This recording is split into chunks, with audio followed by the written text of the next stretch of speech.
Today we will continue our type study. That is a type study on the Planaria, which belong to the phylum Platyhelminthes class Turbinaria. Okay. In our last class we have already discussed the habits and habitat of Planaria, plus structure, body wall, and the locomotion in the Planaria.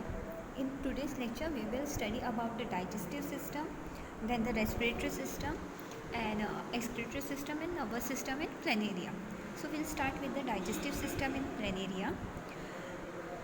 The digestive system of the Planaria or the alimentary canal is incomplete type. Okay, that is, it has a single opening which serves both for the ingestion and egestion of the food. Okay, and it consists of mouth, pharynx, and intestine. First, mouth. The mouth lies on the ventral side behind the middle of the body, and it is almost circular in form. The mouth leads into a large cylindrical chamber called as the pharynx. And pharynx is a tubular organ that is situated within a pharyngeal pouch, and it has a thick muscular wall and a narrow lumen, and it can elongate considerably and can protrude out through the mouth as long proboscis called proboscis during the feeding time. Okay, and this is brought about by the action of the muscular wall.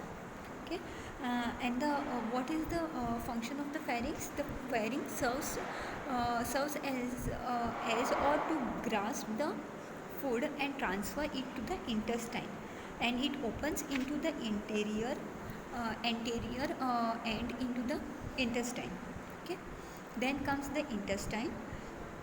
The intestine is branched and is divided into three main branches. That is, one branch that runs forward and the other two branches runs backward, and each branches divides and redivides again to produce many sub branches. Okay, and this branches ends blindly. Okay, for better understanding we will now see a picture of the digestive system in a Planaria. So this is the digestive system of Planaria. The Digestia is also the another name given to the Planaria. Okay, so the digestive system or the alimentary canal of the Digestia or the Planaria consists of mouth, pharynx, and intestine. Okay, so mouth is situated on the ventral surface of the body, and it is placed at the middle. Okay, and it has the mouth leads into the pharynx, and pharynx has a long proboscis which protrude out through the mouth. Okay, while it's feeding time. Okay, and pharynx leads into the intestine. Okay, and pharynx is placed in the pharyngeal pouch. It is marked in the diagram. Then the intestines are branched and they form a three main branches. Okay, that are two, one move forward, whereas the two move backwards. Okay, two move backwards, that is at the posterior end, and one move forward is at the anterior end. Okay, and this branches is further divided into many sub branches. Okay, and that branches ends into the blindly ends as a blindly ends. Okay, after understanding the digestive system, we will learn now the feeding. What type of feeding the Planaria has. Okay, that is, Planaria are omnivorous. Okay, that is, it feeds chiefly on a small worms, crustaceans, and insect larvae. Okay, and it also takes bit of flesh of animals like earthworms, mollusks, fishes, etc. It moves to the food, the process of feeding. That is, first it will move towards the food.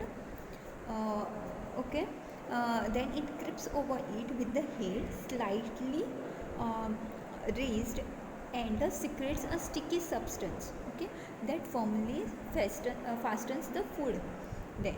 Okay, that is, the digestion is done by secreting that sticky substance, okay, and it then folds the anterior end of its body over the prey and thus immobilize its prey, okay, and it now uh, this pharynx protrudes out through the mouth and inserts it into the prey whose contents are sucked in bit by bit by peristaltic action of the pharyngeal wall, okay.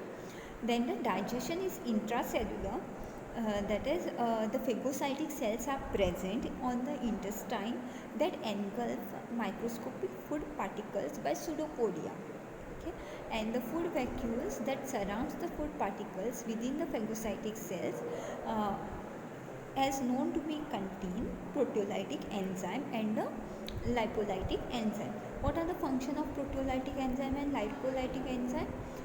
Proteolytic enzyme will break proteins, okay, and lipolytic enzyme will digest all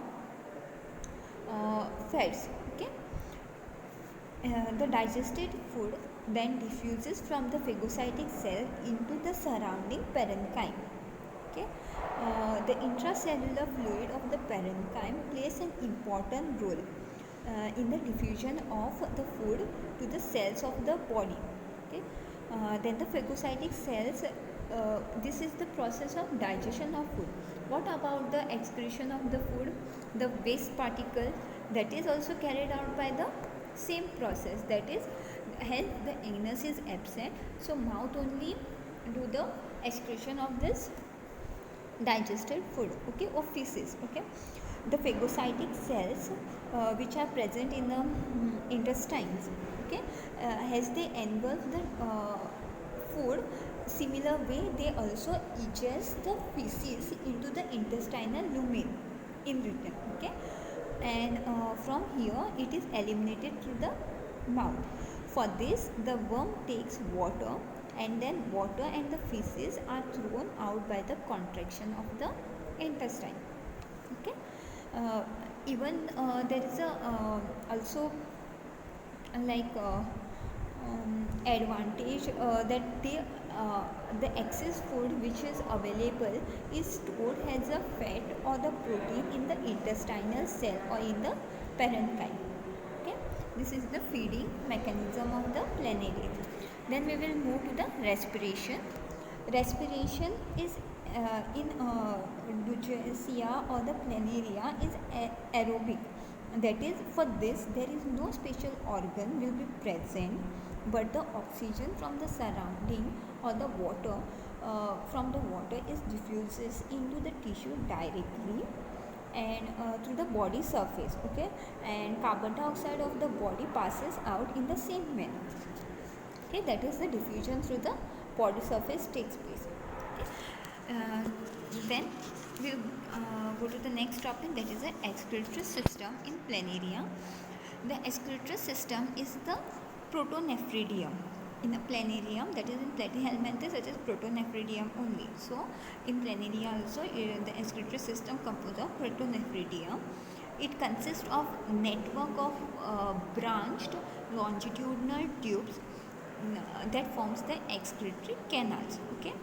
Now this excretory canal, at the anterior of the excretory canal of the two sides are joined by a few transverse tubes, and the small tubules from the excretory canal leads to the exterior by the minute pore, okay, and that is nephridiopore, okay. So this protonephridium is the network of the branch longitudinal tubes called as an excretory canal, and this excretory canal has a transverse tubes and the tubules which ends and also has a small tubules at the exterior that leads to the exterior of the organism on the surface of the organism, forming a minute pores called as a nephridiopores, okay, through which the nitrogenous waste will move out of the body, okay. Extremely fine branching tubules called the capillaries arises from the excretory canals and it terminates into the phlegm cells, okay. And the flame cells is the excretory structure of the helminthes worm. Okay, that we have already studied that the protonephridium has a flame cells. So this flame cell is nothing but the protonephridium. Okay, it is the protonephridium. It has no internal opening, but it is formed of a single cell. It is more or less club shaped, and the swollen distal part contains a large intracellular cavity which is surrounded by a cytoplasm and the nucleus. The cytoplasm give off on its surface numerous branch cytoplasmic processes. Okay, and there is also a bundle of cilia that projects into the cavity of the cell, and the cilia arises from the basal granules in the cytoplasm. Okay, and they perform regular uh, undilating movement undilating movements that look like the flickering of the candle flame. That's why it is named as a flame cell. Okay, so this is the structure of flame cells. Then physiology, how this process of excretory system takes place. The excretory fluid containing nitrogenous waste passes into the excretory canal, okay, by the diffusion from the neighboring cells. Then the excretory fluid finds its way into the excretory canal. The flickering cilia or the that are present in a flame cell maintain an outward flows of this fluid, okay, which finally escape through the nephridiopore. Nephridiopores are the minute pores opens on the surface. Okay. The main function of the excretory system is osmoregulation. Okay, that is the regulation of water contained in the tissue. For better understanding the excretory system, we'll now see the figures. This diagram shows the excretory system in a planaria. In the diagram, we have it is seen that we have a branched longitudinal tubes that forms excretory canals, which has nephridiopores which get opens into exterior minute pores. Okay, and there are also capillaries. These excretory canals forms a branching of tubules, okay, that leads to the formation of capillaries, and that capillaries terminate into flame cells. Okay, now we'll see the structure of flame cell. The flame cells, this is the flame cell. Flame cell is nothing but a protonephridium. It has no internal opening, but it is form of a single cell only. It is more or less cup shaped, and it has a swollen distal part, and has a large cavity, that is an intracellular cavity will be there, which is present surrounded by a cytoplasm and a nucleus. Okay, cytoplasm and the nucleus. Cytoplasm contains nucleus. Okay, this cavity is surrounded by cytoplasm and nucleus, and on the cytoplasm there are numerous branched cytoplasmic processes are present. Okay, then there is a cilia, the bundle of cilia present in the cavity, which arise from the basal granules of the cytoplasm, and it regulates the movement of the fluid out. It pushes the movement or the flickering of the cilia of the flame cell, maintain the outward flow of the nitrogenous waste or the fluid, okay, that push that fluid into the nephridiopore. Nephridiopore opens into the outside. Okay, next is the nervous system in planaria. Nervous system of planaria or Digestive is a well developed, that is, it forms a ladder like. Okay, there is a pair of ganglia in the head, which is called as the cerebral ganglia. Okay, the two cerebral ganglia are connected together by a transverse band of a nerve termed as a cerebral commissures. Okay, The two cerebral ganglia and their commissures are together referred to as a brain. Okay, in a invertebrate there is no presence of such brain, but there in the invertebrate what happens, for example, starting from the platyhelminthes to the arthropoda, or you consider mollusk and all, in that what will happen, they will show a brain like structure, but it is not called as a brain, because it is just the fusion of number of ganglia will fuse together, giving a mass that resembles like a brain.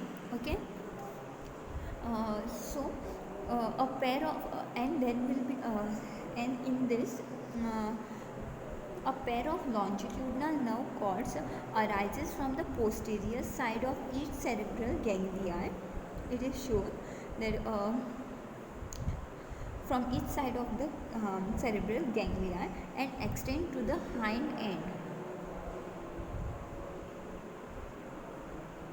Okay, extend to the hind end, posterior end of the body, uh, and the two nerve cords are connected together at a frequent intervals by a transverse commissures. Okay, this gives the ladder-like appearance. Okay, the cerebral ganglia, nerve cords, and the commissures collectively form the central nervous system.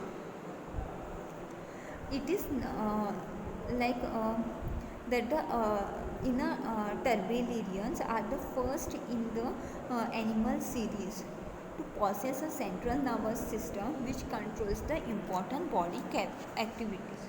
Okay, so this is the end of today's lecture. In today's lecture we have discussed digestive system in Planaria. That is, digestive system in Planaria is incomplete and it composed of mouth, pharynx and intestine.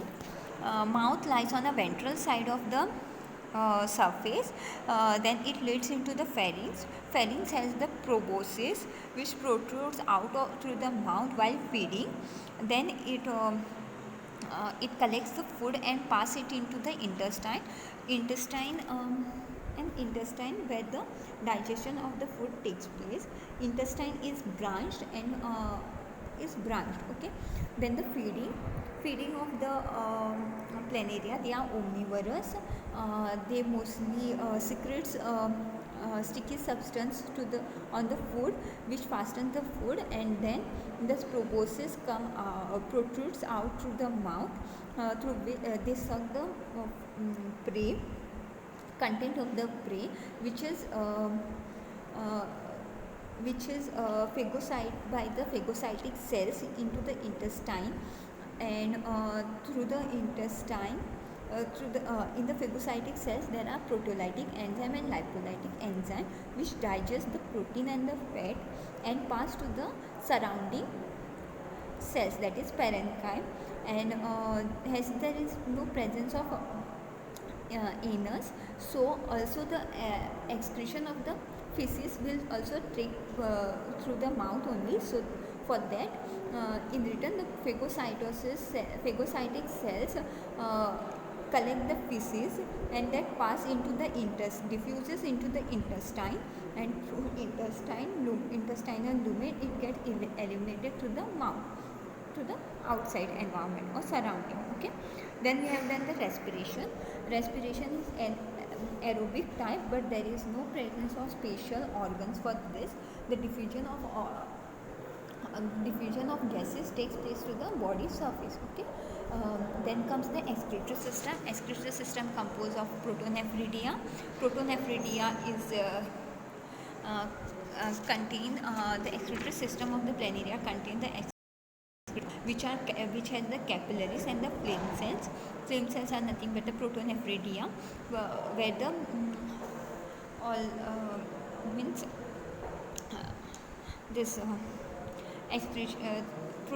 These flame cells play an important role in the excretion of the fluid or the nitrogenous waste outside the body, and the nitrogenous waste move out of the body through nephridiopores, which are the minute opening or pores present on the surface. Okay, then comes the nervous system of the planaria is ladder like because they forms a transverse connections and commissures which gives the appearance a ladder like. Okay, they have a two ganglia at the anterior end which forms a cerebral ganglia, and they have the this transverse band that connects the cerebral ganglia to cerebral ganglia named as the cerebral commissures. Then they also have a longitudinal nerve cords which runs through the cerebral ganglia to the posterior end of the body, and that are connected to each other by the transverse commissures. Through that also lateral nerves are given out. Then all this, the cerebral ganglia, nerve cords and the commissures collectively called as the central nervous system in a planaria. Okay, so if there is any question or doubt regarding this or any previous lectures also, please let me know. Okay, thank you.